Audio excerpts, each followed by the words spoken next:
Queridos alunos do Polo de Presidente Dutra, do Seminário Cristão Evangélico do Norte, aqui em São Luís, estamos indo agora para a nossa quinta aula da disciplina de Soteriologia, a doutrina da salvação. Até aqui, temos construído biblicamente e também teologicamente a questão da doutrina da salvação. Já trabalhamos ordem de salvação, chamado do Evangelho, vocação eficaz, regeneração e tantos outros assuntos voltados para a salvação. Hoje, nessa quinta aula, iremos tratar sobre o próximo assunto, que é arrependimento. Partimos do pressuposto que o arrependimento e a fé, logo em seguida que iremos estudar, elas acontecem no momento em que a pessoa nasce novamente.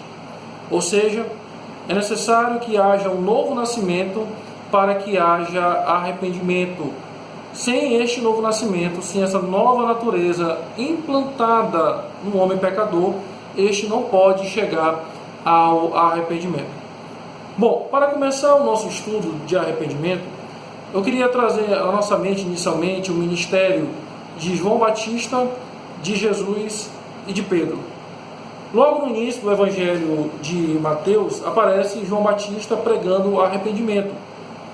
Depois que Jesus é batizado, depois que Jesus desce às águas e começa seu ministério oficial, ele também diz: arrependei-vos, porque é chegado o reino de Deus.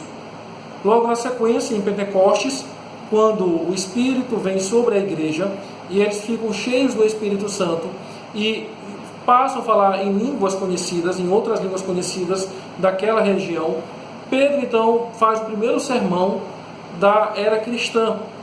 E a mensagem de Pedro, ao terminar, é um convite ao arrependimento. Isso nos mostra claramente, queridos alunos, que o arrependimento é um requisito necessário para a salvação. O homem nasce novamente e agora, como nova criatura, ele precisa responder com arrependimento, detestando o pecado, se arrependendo dos seus pecados, abandonando o pecado e voltando-se para Deus.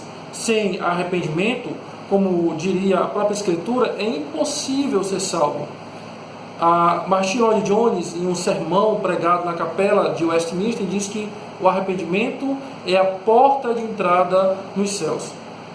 Não adianta a pessoa confessar que é cristã, muito menos dizer que ela é amiga do Evangelho ou que ela acredita em Deus, achando que isso a conduzirá à salvação, se ela não mostrar o genuíno arrependimento.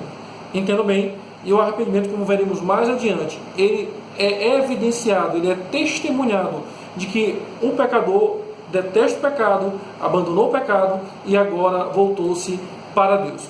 Nós temos usado nas nossas aulas o livro do pastor e professor Anthony Hockman sobre a salvação, Salvos pela Graça, publicado pela editora Cultura Cristã, e assim nós iremos continuar usando este livro como livro texto das nossas aulas, da nossa disciplina.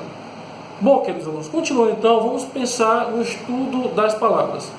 Na página 126 e 127 do livro do Anthony Hockman, ele já caminha para o estudo da palavra arrependimento.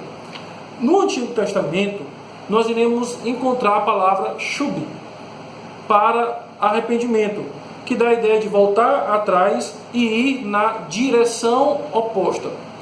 Pelo significado semântico da palavra, já entende-se que o arrependimento é uma mudança completa, principalmente em relação ao pecado e em relação a Deus.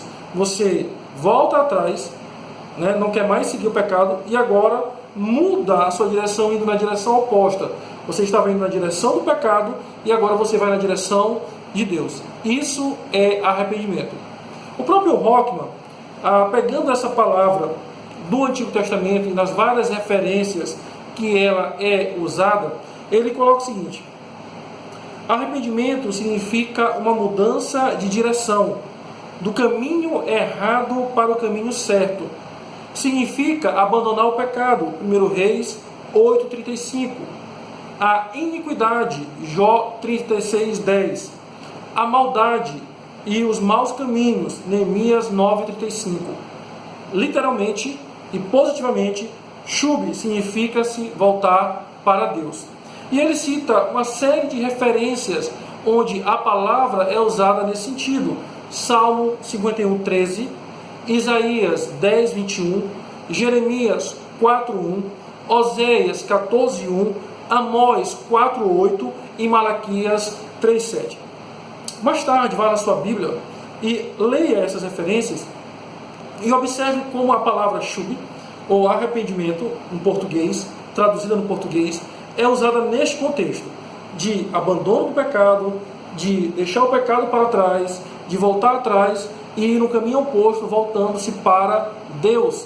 O homem começa a entender que ele é um pecador, que ele está completamente distante de Deus e que agora, arrependido pela graça que foi implantada no seu coração, ele volta-se para o seu Senhor. No Novo Testamento, nós iremos encontrar duas palavras. Uma muito falada, a mais conhecida, é metanoia, e a outra é epistrefo, que são duas palavras gregas usadas para mostrar a ideia de arrependimento no processo de salvação. Bom, mais uma vez citamos Rockman, do livro Salvos pela Graça. Na página 129, ele explica a palavra metanoia. Acompanhe comigo. Metanel e metanoia têm significado mais rico do que essas traduções sugeridas. O substantivo é uma combinação de meta e noia. Meta significa com, depois ou além. Assim aponta para a mudança que se segue. Naus significa mente, atitude, maneira de pensar, disposição, caráter ou consciência moral. Literalmente, metanoia significa uma mudança de mente ou coração. Envolve muito mais do que tristeza pelo pecado, ainda que a inclua, mas também do que uma mudança intelectual. Envolve a mudança da pessoa toda e de sua visão de vida. Pode-se dizer que significa uma mudança de pensamento, sentimento e vontade. Quando você olha para as Escrituras Sagradas, por exemplo, você encontra algumas exemplificações de pessoas que se arrependeram de seus pecados. Mateus, o publicano, que escreveu o Evangelho de Mateus, era um publicano conhecido, e quando Cristo o converte, ele abandona a mesa, ele abandona a sua profissão, que o enricava de maneira ilícita, e passa a seguir a Jesus. Um outro exemplo é Zaqueu. Zaqueu, o maioral dos publicanos, um homem defraudador do seu povo, um homem que era completamente corrupto, que obteve a sua riqueza de maneira ilícita, ao receber a Cristo na sua casa, dá testemunho exato do seu arrependimento, ao ponto de devolver aquilo que ele tomara dos outros de maneira ilícita. Arrependimento é isso. Um outro exemplo bíblico é o próprio Paulo. Lembra lá em Atos capítulo 9 que Paulo, quando ele é encontrado por Jesus no caminho a Damasco, Paulo era um perseguidor, um insolente, um homem que não tinha fé em Deus, em Cristo, como nós podemos ver lá na carta de 1 Timóteo, e o Senhor o encontra, mudando completamente a vida de Paulo. E se você olhar o testemunho que são relatados do próprio Paulo, tanto em Atos, como mais tarde na sua carta a Timóteo e também aos Gálatas, mostra um homem completamente transformado pelo poder do Evangelho. Mas o que foi ali? Arrependimento. E o arrependimento muda a pessoa intelectualmente, muda a cosmovisão da pessoa, a maneira da pessoa enxergar o mundo e, ao mesmo tempo, transforma a pessoa toda, o seu interior, a sua vida. Isso é arrependimento. Isso é o que nós entendemos biblicamente por arrependimento, que é um componente da fé salvífica. Bom, continuando, Rockman vai explicar agora o que é o verbo ou a palavra grega epistrefo.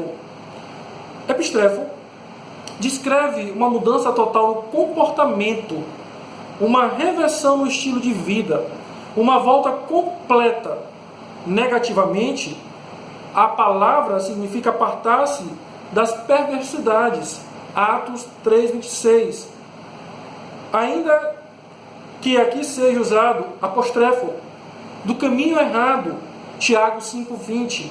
Positivamente descreve o voltar-se para o Senhor, Lucas 1:16, Atos 9:35, 11:21, 2 Coríntios 3:16. Ou um retorno do coração dos pais aos filhos e dos desobedientes à prudência dos justos, Lucas 1:17. Algumas vezes, epistéfilo inclui os lados negativos e positivos. Pode significar um abandono das coisas sem valor para voltar-se para Deus. Atos 14:15, dos ídolos para o serviço a Deus vivo. 1 Tessalonicenses 1:9, ou das trevas para a luz. Atos 26:18. É o que Rockman vai nos ensinar, nos instruir de maneira precisa lá na página 130 e 131 do seu livro. Diante disso, diante do estudo das palavras, dos exemplos bíblicos que nós